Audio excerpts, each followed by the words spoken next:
Success అయ్యాక మావాడు అనేవాళ్ళు చాలామంది ఉంటారు. మావాడు సక్సెస్ అవుతాడులే అనేవాళ్ళు కొంతమందే ఉంటారు. ఈరోజు నీ ముందు ఎగిరి ఎగిరి పడినవాడు ఒకరోజు నీ వెనక అణిగిమణిగి నడుస్తారు. నీకు ఆస్తి ఉంటేనే అప్పు ఇవ్వడానికి కూడా ఎవడైనా ముందుకు వస్తారు. అది మనవాళ్ళైనా, మనకి కావలసిన వాళ్ళైనా.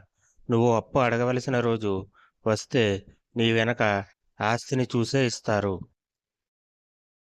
బండరాయిలో నుండి కూడా చిన్న చిన్న మొక్కలు చీల్చుకుని బయటికి వస్తాయి. తలుచుకుంటే నీకు కూడా సాధ్యమే. ఏదో ఒక పని చేస్తూ ఉంటే ఎలా ఉన్నావని పలకరిస్తారు. అదే నువ్వు ఖాళీగా కూర్చుంటే ఏం చేస్తున్నావని అడుగుతారు. పలకరింపుకి, అడగడానికి చాలా తేడా ఉంటుంది. చెడ్డోడు అని ముద్రపడ్డ ప్రతివాడిలోనూ ఎంతో కొంత మంచి ఉంటుంది. కానీ దాన్ని చూడగలిగే వాళ్ళు దొరకాలి అంతే. ముక్కు మొహం తెలియని వాళ్ళ కష్టం చూస్తే నీ కళ్ళు చెమ్మగిల్లడం మానవత్వం. అదే నీ స్థాయికి మించి సాయం చేయడం దైవత్వం.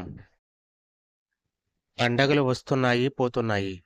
బాధలు వస్తున్నాయి, పోవట్లేదు. ఆనందం రావట్లేదు, ఉన్నది ఉండట్లేదు. ఇప్పుడు గెలవలేవు అనేది నిజం కావచ్చు. కానీ ఎప్పటికీ గెలవలేవు అనేది మాత్రం నిజం కాదు. మన వాళ్ళైతే మన తప్పులు మనకే చెప్తారు. అంతేగాని 10 మందికి చెప్పరు.